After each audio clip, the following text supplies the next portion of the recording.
Pangamba at takot. Ito ang unang reaksyon ng ina ni Mary Jane Veloso nang una niyang malamang maaaring mailipat ang anak niya pabalik ng bansa. Nag-aalaga po ako na pag inilipat dito sa Pilipinas, baka madadali po ang buhay niya dahil international na sindikato po yung kalaban namin. Kaya po kinabahan po ako, natakot. Maayos naman daw kasi ang trato ng Indonesia sa kanyang anak, kahit siya ay kasalukuyang nasa death row. Para sa akin po talaga, mas comfortable po ako kung nandun siya dahil nakita po ang pakikitungo ng mga Indonesian sa kanya na mahal nila. Nahatulan si Mary Jane ng parusang kamatayan sa Indonesia noong 2010 matapos mahulihan ng higit 2 kilo ng heroin sa kanyang bagahe sa isang airport doon. Ayon kay Mary Jane, isa siyang biktima ng human trafficking na nag-ugat sa pangakong trabaho bilang domestic helper sa Malaysia. Dahil sa testimonya ni Mary Jane, nahatulan ng life imprisonment ang kanyang recruiters, pero nananatili si Mary Jane sa death row. Sa kabila nito, nananatiling may pag-asa si Nanay Celia matapos kumpirmahin ng Department of Foreign Affairs ang posibleng paglipat ni Mary Jane sa Pilipinas. Sabi ng DFA, sa pamamagitan ng Department of Justice, formal nang hiniling ng pamahalaan ang paglipat kay Mary Jane sa bansa.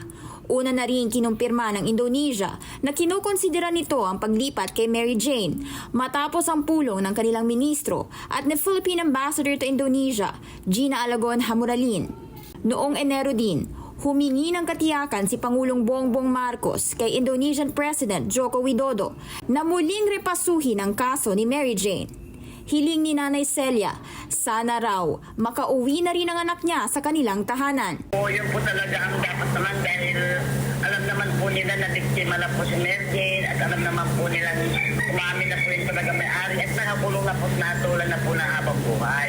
Bahala na po ang Diyos. Basta mahalaga po makauwi na siya. Kung ano po man ang talagang mangyayari, kagustuhan na po siguro ng Diyos kung talagang ikapamatay na namin niya pag-uwi siya.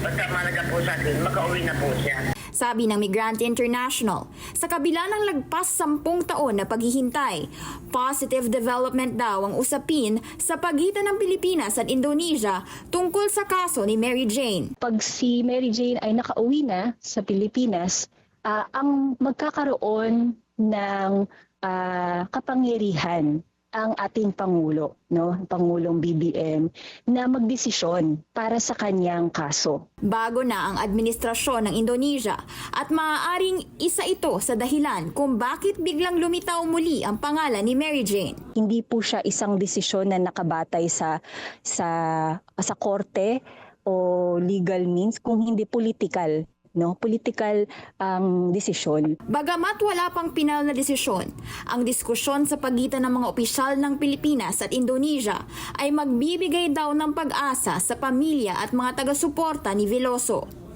Para sa Agenda, Hannah T. BNC.